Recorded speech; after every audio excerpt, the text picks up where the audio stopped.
What's going on, everyone? Juicebags here, and welcome back to some Dungeon Defenders Awakened. We are here in the Summit Massacre Hardcore Rifted, and it's time to go get it done. Now, this is kind of a very, very slight tweak from a build that was posted up on the planner by community member Dixon, and I gotta tell you, it's pretty dang smooth running. I play it a little differently than Dixon intended it. I personally like to get up in the dragon's face a little bit and say what up. The way Dixon intended this build was for you to actually sit back on a boost monk and kill the dragon that way.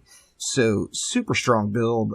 Let's go ahead and hop on in and get things started. Now, first things first, we are going to be using some Rifted electric auras. Oh yeah, there's a look at the stats there. There's one thing I've got to say about the electric auras. Range matters, y'all. Size matters. That is for sure. Now, that kind of contradicts the way I've normally been playing, as I've been going a little heavier with power and a little lighter with range. But something I've noticed in this build in particular is just having that slightest extra bit of range over, I mean, you still want your power to be your highest stat, but just having a little bit more range. I know that, like, Aramir has been farming this one with 5,000 range. I actually tried to get closer to that. Now, I was going higher power in lower range, down in the 3,500 range area, and I was getting the little Rift Kobolds were blowing up on me, and they have an increased range themselves. So they were actually hitting the core, but just having that tiny little difference where, like, the aura, instead of going to there, the aura will go to here instead. Just that tiny little slight difference just really made an impact. In addition to these rifted auras, we are going to be using some rifted DSTs. No particular requirement here. You just want to make sure you have a little something into range and enough to reach the dragon. In addition to that, I'm going to be using Rifted Buff Beams. Dixon didn't use Rifted Buff Beams in his build, but I've got them, so I'm going to use them. Rifted Buff Beams here, and you see the stats on those. So let's go ahead and build it out. Starting off with the Aura stack, this is going to be a very, very familiar build to many of you all out there, as this is just kind of a slight variation.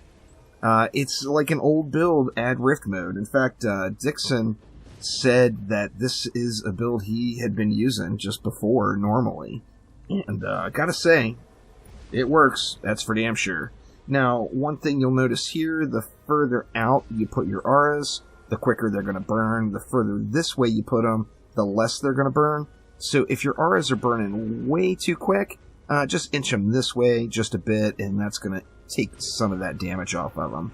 Now that we got our auras down, let's head to the north side of the map here and get down some walls. Going to be using an EV Waller. Nothing rifted here. This is just my old Waller that I've had prior to Rift mode. Let's see. We're going to go just a 2 DU blocking field. In fact, we're going to put it out there just a little bit further. Now, this thing is here kind of as a last resort to soak up any of those Kobold shots.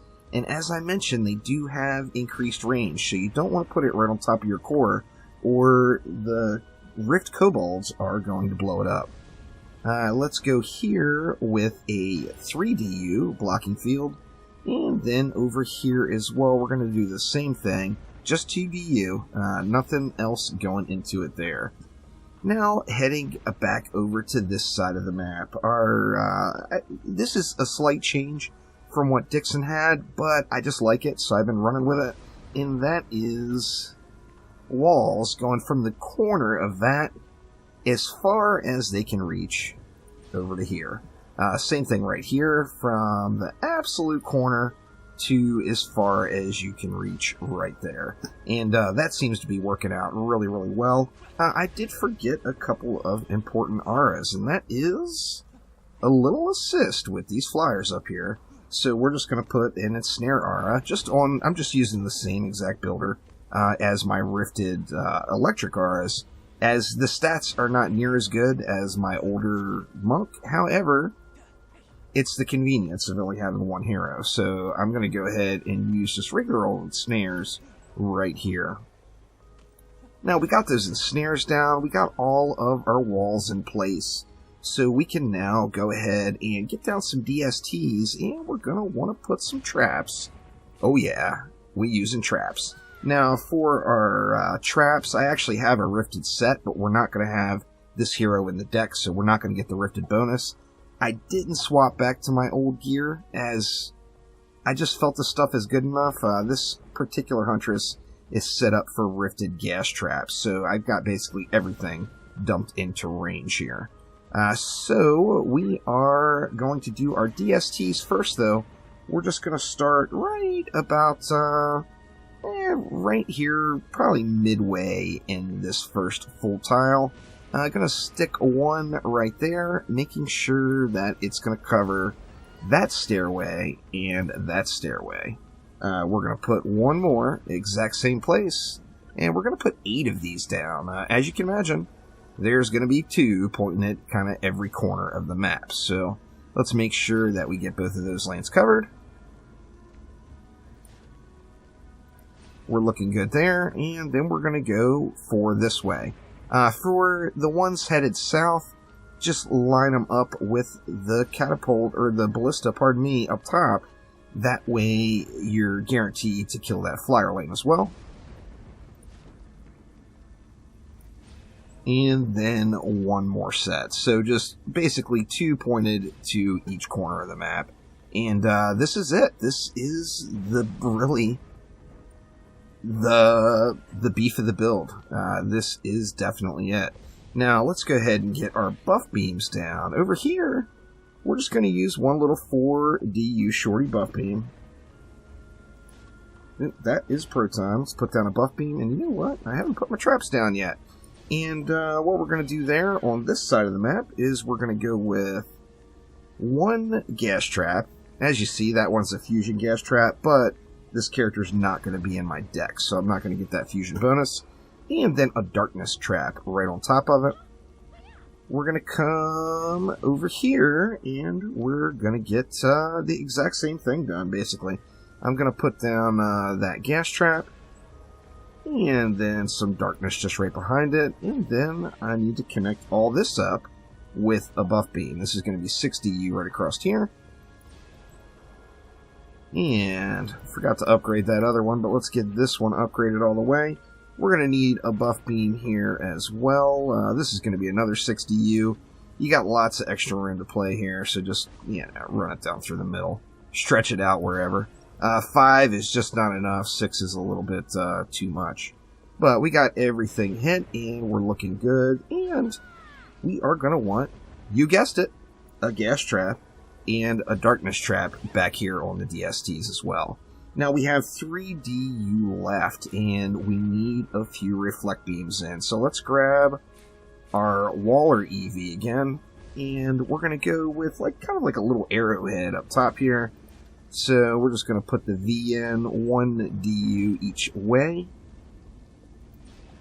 And then the best we can, we're going to center a 1 DU reflect right across the front here as well. Now, by all means, stretch those to their maximum length.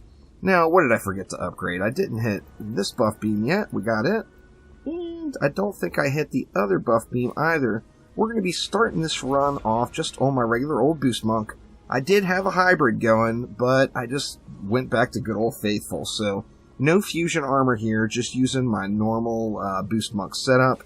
And, yeah, we're going to boost it out. Now, we are going to start off with a Speedy Gemstone. So we're going to use that through Wave 23, 24, and then we'll switch our pet in Wave 25. Let's go ahead and get this one jacked up all the way, since I forgot to. And now we are just going to evenly upgrade all of the DSTs, but make sure you have a little bit left over. As your Strength Drain auras, no doubt, are going to burn, you're going to want to have a little bit of DU available for some repairs or upgrades if need be. Let's go ahead and fire it on up. Now, while the map is running on the non-boss waves, you've got basically one priority, and that is a North Ogre. If you look on the map, I mean, you're instinctively going to be facing this way because of all the copter ogres. If you look on your map and you see an ogre to the north, you have got to go kill it. Now, you don't have to go anywhere. You just have to turn around and shoot at it, but get some damage in on that bad boy. Besides that, really your only priority is going to be shoot into the copters, kind of assist on the ground lanes. The DSTs and that Fusion Electric Aura just really do an absolutely incredible job. So just, just assist. Now, when we get towards the end of the wave here, that Strength Drain Aura is going to be seriously hurting. So I will probably run out and throw an upgrade on that. You pick up like 100 to 200 mana just from the spiders and the dark elves that are dropping on your head. So you are going to have a little bit there. You see that Strength Drain is really taking a hurting now. I'm going to let it burn down just a little bit lower and let a few of these dark elves die off here. And then I'm going to kind of want to run out there and get that bad boy upgraded.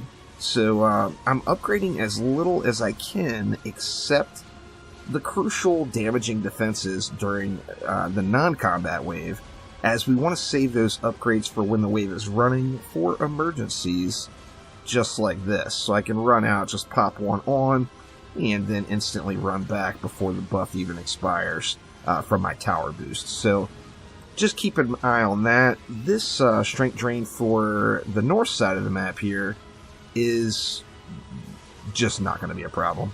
You know that it doesn't get enough activity where it's burning super fast. We got, what, 90 mobs left. I'm doing an absolute terrible job at keeping my tower boost up. But you will see that these walls and everything took very little damage. So we got the Fusion Electric Aura in action with the Fusion DST. Now, the DST is doing the heavy lifting, of course, and that Fusion Electric Aura, as you'll see down here, is killing off damn near everything down here at the bottom. So, beast mode on that. Now, after gathering up the mana here, I'm going to prioritize a few things. First thing I'm going to do is hit all of the auras once. In addition to that, I am going to upgrade the electric auras all the way.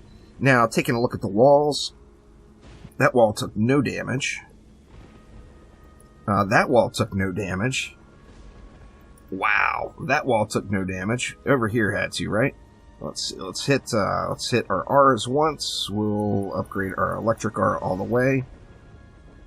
Holy crap, that wall didn't take any damage either. This one took a couple of shots. What I'm going to do is just go ahead and upgrade these two south walls. We've got our electric auras upgraded now. We've got our other auras squared away. And I'm going to dump everything else into these DSTs. Now, I upgrade the DSTs pretty evenly, since I'm going to actually assist with the boss. If you want to take the route that Dixon had posted on tower boosting through the boss, I would suggest upgrading these top four as a priority, really. So let's go ahead and get it running for another wave. And it's just going to be more me sitting on this DST stack to get through the wave. So let's go ahead and jump on forward through to wave number 25. And here we go, burning through wave number 25. Now, as you see, I did switch over to a genie. If you decide that you would rather play the boosty style, then keep your speedy on, and then you'll just want to run up, trigger the dragon, and then come down and, dance around, avoid those fireballs at all costs. However, I want to get up in his face. Now, when we get down to about 200-ish mobs, I'm going to go ahead and run around, throw down some last-minute upgrades, any repairs that need to happen. Going to get all that done here. I just want to make sure that a healthy number of the Dark Elves are gone. There can still be a few running around out there, but I don't want to contend with too much of that, that's for sure. And I think that's pretty good. Now that wall, actually both of these walls are in great shape. That is good news for sure. but we can probably jump down below and get just a ton of mana down there. No doubt. So let's do that. We'll give a little assist in the lane. Just kind of run through and collect up the goods. And that gave us a nice chunk of mana for sure. And we're going to need to use it to throw in, some last minute upgrades. Actually, it doesn't really seem like we need too much. I'm going to upgrade that, and then we'll just repair it. Everything else is looking pretty solid. So then we're going to come up here and just pick a side. 50-50. I always come over to this side, but that doesn't always work out for me. So let's see how it goes this time around. And remember, you must stay alive. So as you get hit by Dark Elves or the Dragon Fireballs, make sure you are almost instantly healing yourself back up. He didn't go to my side. That is quite unfortunate. Can we trigger him? Let's see if we can get him here. Of course, we got a Dark Elf, and we've got to stay alive, so that's got to take priority. Luckily, he's given us another opportunity, and we got the shot in. So, where is he going to drop? Hopefully, it's somewhere friendly, and look at that. How convenient. Now, remember, if you get hit by any of these fireballs, instantly stop what you're doing and healing yourself up. Do not try to DPS through it. If you're low on health, you gotta heal, because if you die, it is GG's and it's all over. So, don't die, y'all. Now, obviously, you can stand in slightly better spots and avoid those fireballs as well, which I am just doing an absolute terrible job of here. I'm just going to keep on healing through all this, and he is off. Where's he going? And luckily, he's coming right back at us here for another pass. So that was very generous of him. Now, where is this bad boy going to land? I'm going to go ahead and get my boost back up and ready to go, and let's spray this fool down. So Dark Elves must take priority as long, as is healing ourselves. Gotta heal, y'all. Stay alive. And boy, let me tell you, they like to smack on you. There's just no doubt about that. Let's just continue to spray into them. Now, you can take a look at the mini-map here. What would be an absolute travesty for you would be a north side ogre. So looking out for that is never a bad idea. Oh, I missed him. Terrible. Can I get him here? I got him that time. Awesome. So let's see. Where's he going to drop? Be kind to me, Mr. Dragon. Oh, he's not. He's all the way across the way, but that's alright. If I had my boost up, it would make getting over here a little bit more convenient. But, we'll get it. We will get it. As soon as I can, I'm going to pop that back, though, and get it going. The DST's taking shots into him, and I'm taking shots into him. He burns pretty quick. You really can do it either way. I know that Dixon and Aramir were both having a bunch of fun just playing the boost lifestyle and avoiding the fireballs and boosting the DSTs. But either way, the dragon is going to get wrecked. Come this way. No. Looks like I got over here quick enough to get him, but is he going to land before my boost is down? Oh, he's all the way across the way. Oh, good lord, thank God my boost was up long enough. But we got a Dark Elf. Uppity mofos, no doubt. Now, let's go ahead and get that boost flying again and continue to spray in. Once again, just live, y'all. You must live. And the Ancient Dragon will meet his demise in Massacre Rift mode. That is for certain. Now, let's go take a look at the fat loots. I've got something particular in mind. I actually really kind of need a stat stick for my apprentice still. But man, the decisions, because I know the best weapon in the game is inside of that box right now. I've got a really good polearm already, but boy, I could get a better one. You know what? Let's go for that stat stick. So, gonna pop on the apprentice here and see what we get.